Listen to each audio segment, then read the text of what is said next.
Hello there, Aries. Welcome to your reading. So I'm going to relay the two images that I saw when I was meditating on this reading for you, and then we'll pull out the cards. So first of all, I see there's an oven, and you know how it has that glass panel where you can see what's cooking in the oven? So there are cookies baking, and there's this little boy, and he's like waiting anxiously for the cookies to finish baking. He's looking through that see-through panel from the oven, and he's just like waiting, so anxious, and he's just like, it's going to be so delicious when it finishes cooking. And then in the background is his mom. She's wearing an apron. She's been cooking all day. She's looking at the stove, and she is like cooking a pot of soup. She has a kettle on at one point, and then she's like, she has a saucepan where she's melting some butter with some vegetables. So she's doing a gazillion things, multitasking. And the soup is boiling over. The butter is also, boiling. And so everything is just boiling at the same time, and she's like a little bit stressed out, like not really sure what she needs to tend to first. So she's like looking at this stressed out while the kid is only looking at the cookies. Okay, so that's the scene that I saw for you. And so I feel for this month, it's a lot about not stretching yourself thin, and as well learning to be patient. Okay, don't rush things. Things are going to come in divine timing. Don't push too hard. Don't be so hard on yourself. And especially, don't overestimate the amount of time. You guys are really, really bad at this, like overestimating the amount of time that it takes you to do something. Okay, and then stretching yourself too thin where you are pulled in so many different directions, where things, people and situations pulling you in different directions, needing to put out fires in possibly many areas of your life, and just being overbooked, too many things on your agenda, too many things on your plate, and not being able to relax and just really enjoy the moment. So that's what I'm seeing. I feel like there's something that you have been really anxiously waiting for a very, very, very long time. And that whole, something in the oven, I feel like for some of you, it could even be pregnancy. Okay, wanting to start a family, wanting to have a partner on board, wanting to I'm hearing partner in crime, but I also feel like it's somebody that you can build something with, okay? Wanting a life partner, wanting somebody to have a family with, to build a family with, and especially to share some major milestones and experiences in your life with. So I feel there's this element here about wanting to have that other person that you can spend the rest of your life with as well. The other thing that comes through with the whole kitchen image, the kitchen is usually where I would say where magic happens, where family and people come communally, share an experience together, where we nurture each other through the food that we create. And especially if you are hosting a lot of people in your home environment, rather than trying to do everything, okay, rather than planning and executing, cooking a meal for 30 guests, you might want to take it easy and realistically just make it a potluck where everybody brings something to the table. I feel like it's the smart way to do it, so that you're not stretching yourself so thin.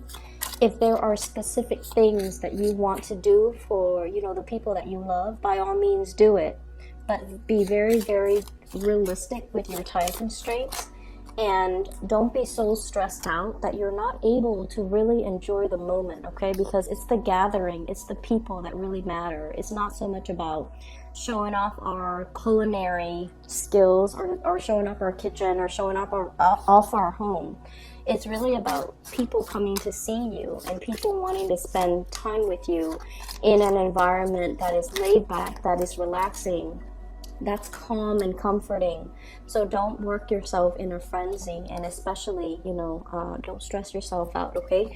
So be easy on yourself and be loving to yourself and be more forgiving with yourself. So there's definitely something that you have been really, really waiting on. So I feel for many of you, I'm hearing this strongly from this Page of Wands here. This is sort of like, you know, I'm ready. I'm ready for the next big thing. I'm ready to do a real job. I'm ready for something with more responsibilities. So I don't know what you guys have been doing. If you've been doing a lot of training, if you're in a like an environment where things are going really, really slow.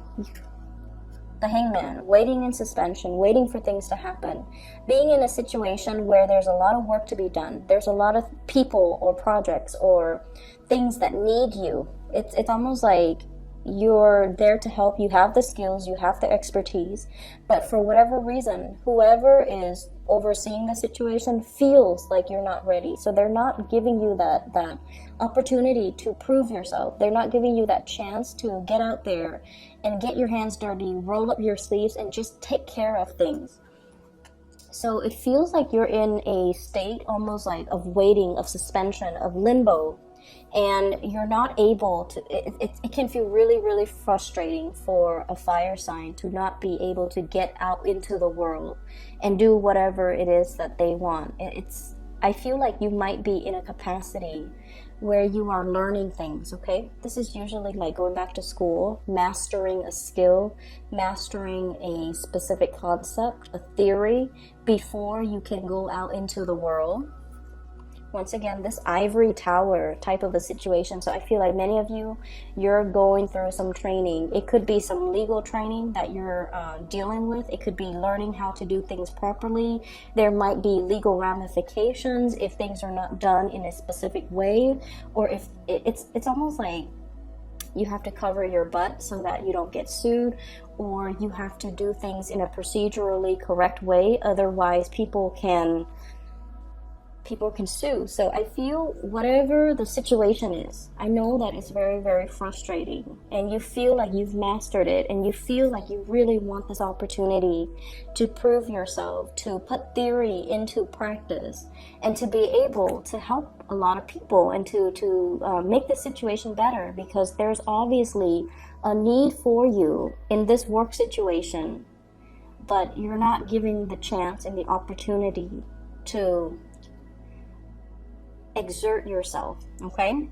So that's the first thing, and it can be really, really frustrating, but I feel like the overall message that I'm getting here is in divine timing, okay? You have to master one thing before you move on to master another, okay? It's like that woman in the kitchen. She's multitasking, and whenever we multitask, our attention is always divided. So when we do one thing, we can do it really, really well. When we multitask, our attention, our focus is drawn towards different things, and we could never do those things perfectly well the way we would have if we only had one thing on our plate. That's just the way the human brain works, okay? So as much as we feel like we can multitask, the quality of the outcome of the end result always diminishes. And so I feel like the universe is teaching you a lot more about patience, a lot more about, let's learn something, as frustrating as it is. Let's learn something and be a master at it, so that when we break away from this ivory tower, when we bring theory into practice, into the real world, we can do it right, okay? The kings, and this is your energy, the kings always do things the right way. They've already mastered it. They've been through it.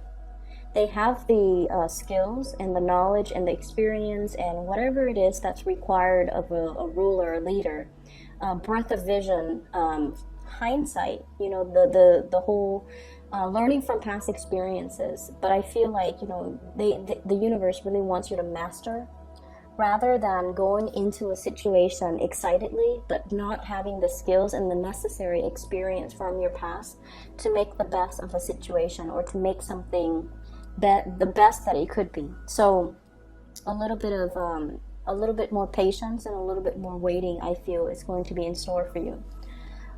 For some of you, there could be a lot of issues regarding children, okay? dietary habits when it comes to children. And I love this card. This is the 9 of Cups. Okay.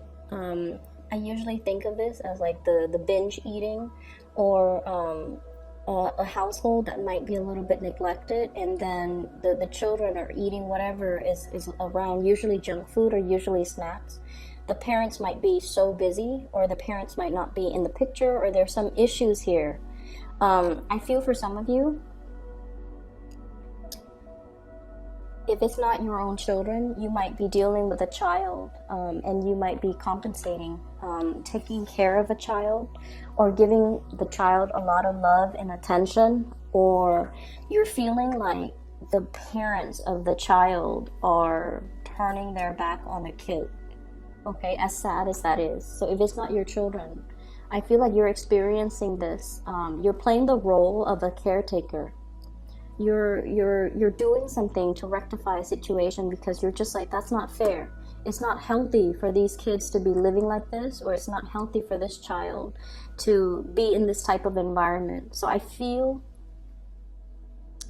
some of you are stepping up, taking care of a person, trying to do the best for them. They might not have the best dietary habits.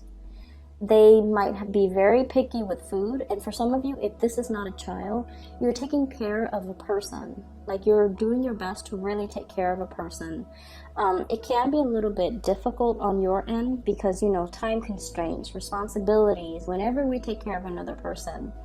And especially because you guys don't like to be weighed down by responsibilities, okay? You design your life in a way where you can come and go as you please. You can be in one city one day and the next city another day. Like, you design your life without baggage, without responsibilities. Not because you're afraid of it, but because if you're not ready for it, you know yourself well enough to know you're not ready for it. So I feel like you have a little bit of resentment about somebody who has bitten off more than they could chew, and they're not taking care of their responsibilities. So it could be, somebody who has children when they're not able to physically take care of themselves, let alone their children. And then you have to step up and kind of tend to this situation. It's like doing that damage control, like cleaning up after them. Cleaning up after the other person, not so much the children, but cleaning up after the other person, because they bit off more than they could chew, and they create more work, more problems for everybody else. And so you have a little bit of resentment that I'm sensing here.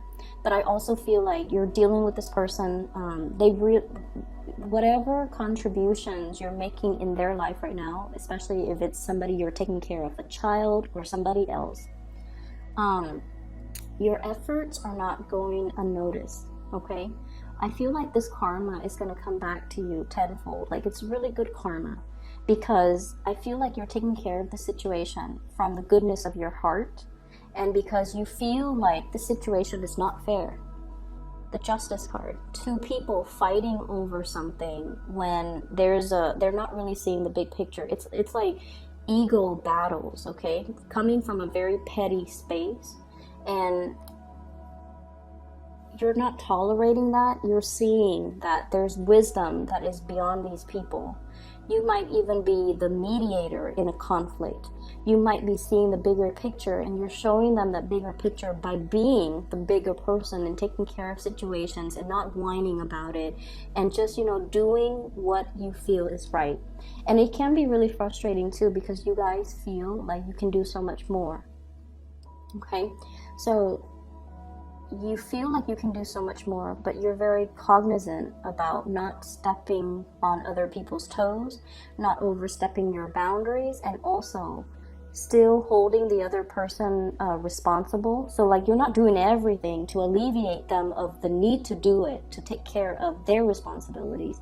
You still want to teach them that concept about responsibility so that they don't renege on what it is that they're supposed to do. You want to do more, but you don't want that to be kind of like that precedent where they rely on you and then they kind of sit back and kick up their feet. So I feel like you want justice and balance and reciprocity in the situation. And you almost feel it's like this inner conflict, with fire signs. we do what needs to be done. We don't want to sit there and discuss and delegate and talk things over and talk about our feelings. Whenever something needs to be done, we do it. And over time, when we keep taking these actions and keep initiating, the other person feels like they can sit back, and that can be really aggravating.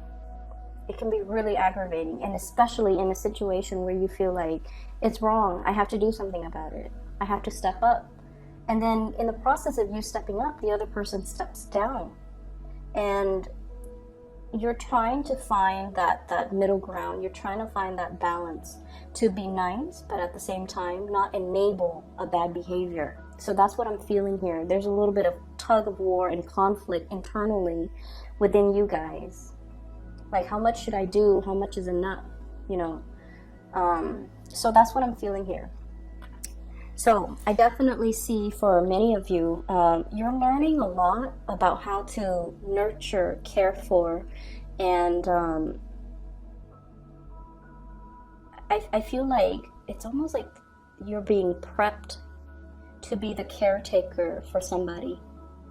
You're being prepped to have children of your own. So if you found yourself like having to take care of children, all of a sudden, children are really big fixtures in your life. I feel like the universe is prepping you to be either a really good mother or to be a really good father. Okay, to learn to be more emotional, to learn to be more emotionally available. You might be dealing with somebody who's very, very sensitive. Okay, could be a child who's very sensitive, where they're withdrawn. So if they're hurt, they might overeat to kind of like fill in that emotional void. Okay, or you might be dealing with a child that is a little bit more rambunctious. They don't really listen, and the more you force them, the more they resist. So you have to like really soften your tone and soften your approach with them. So for example, you might be telling them, you know, this is what I call like a rambunctious child. Okay, Page of Wands. And Aries, as independent as you are, I feel like you naturally attract people who are very, very independent. And especially if you have children, they're going to be a handful because they're going to question authority. They're not going to take no for an answer. They're going to push boundaries, and they're smart, and they're just really independent. And so they're not going to take no for an answer. They need an explanation. They need a reason. And you have to appeal to their emotional senses. So for example, you tell them, you know, after school, you need to go home straight away. I don't want you hanging out outside. And they're like, I'm not going to get into any trouble. I don't need to go home. But you need to tell them, like, after school, please come home. I'm really worried about you. It's getting darker now because we're in the winter in the northern hemisphere. It's getting darker earlier. There are, you know, it's a bad neighborhood that you're passing through. So I just want you to be home. That way I'm not worried about you. Then when you're home, you can do whatever you want. So I feel like you have to make that emotional appeal with these children or these young people in your life so that they understand your restrictions come from a place of love rather than a place of punishment. Okay? And so we have to really change the way in which we communicate to kind of like convey what it is that we want or expect from the other person, and especially why we want that from them. It's not about us being mean or you know, laying down the rules. It's because you care about them and you don't want bad things to happen to them. Okay? And I'm dwelling on that because, you know, that whole cookies in the oven. There might be a child that's overeating, or somebody who's binging, who might not have, like I said, the best dietary habits. And I feel like their health might be catching up to them. And you have to be the one to kind of gently like tell them, hey, you know, you got to lay off that thing that's not really good for your health that you're putting in your body chemically or, you know, food wise. You have to kind of lay off it because I don't feel like it's healthy for you.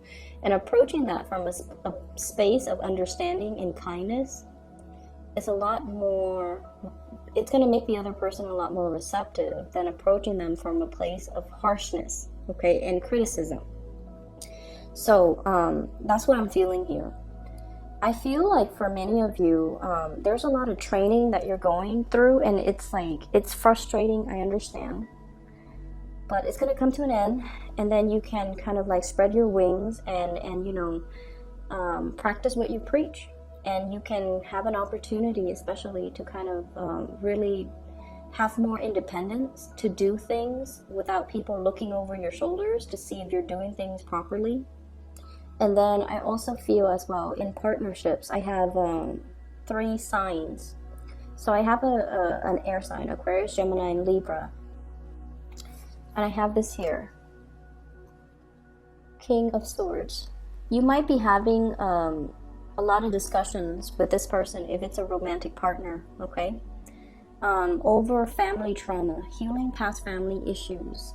They might come from a broken home, or you might come from a broken home, and you're both bringing a lot of fears about commitment, fears about settling down. I feel like the love is definitely there, but both parties are bringing to the table a lot of like fears from their respective dating past, marital past, even family trauma. And I feel like you're healing together, but the process is still ongoing, so it's going to take a little bit more time, okay? Others of you dealing with a water sign, a Pisces, a Cancer, or a Scorpio. I feel like this person, and I have here the Queen of Cups, I feel like this person is a lot more into you than you are into them. That's what I'm sensing. They really like you, and you know that they're a really good person. Like, you know they're a really good person. This is somebody, male or female. They could be the one that you want to bring home to mom and dad. You want them to meet your parents. You want to bring them around your friends because they're loving, they're kind, they're compassionate.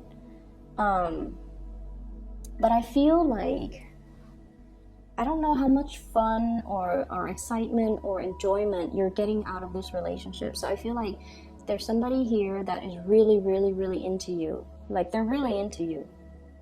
But I feel like they're looking for a relationship, and you might be looking for fun. Okay? And they're ready for a relationship. You might not feel like you're ready, or you might not want that commitment, the whole 9 yards with this person. For some of you, this person might be a little bit older than you.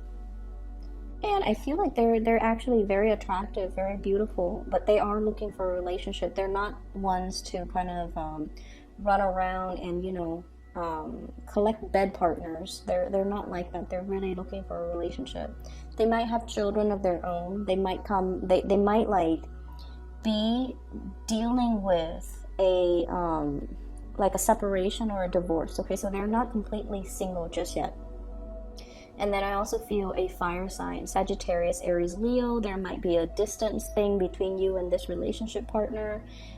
There's a lot of coming and going, getting back together, and then there's distance. So I don't know if you're like breaking up and then making up, but I'm seeing distance between you and this person here. I feel overall, we have here the Wish card. So I definitely see a lot of communication, and a lot of love, and a lot of compromise, and a lot of help that's going to be coming into the picture. And like I said, if you're planning to do this massive cookout, you know, hosting and inviting a bunch of people to your home, just make sure you actually enjoy the process. Don't stretch yourself too thin. Don't overbook your schedule. Don't overcommit your time, because you're going to be stressed out. And it's a month, it's your birthday month. You're supposed to relax and, you know, enjoy the people and the company. So don't stress yourself out. Make it a potluck, okay? I hope the reading is helpful, Aries. I hope that it helps you navigate this energy for this month. I don't have any news here regarding finances, so no news is always good news in my book. I feel like it is a lot more about, you know, being patient and getting through the learning process, and then being able to, you know, exert yourself in the physical world, okay? So best of luck with everything. I will see you guys soon, and have a wonderful birthday time. For those of you who are still emailing me about readings, I don't do readings anymore for private clients. I do have somebody that I highly recommend. I've included a link to her scheduling website in the description box below. Her name is Bridget, and she is based out of California. So if you'd like to book a reading for yourself, please click on her link and do so through that through her. Okay. Take care of yourself. I'll talk to you soon.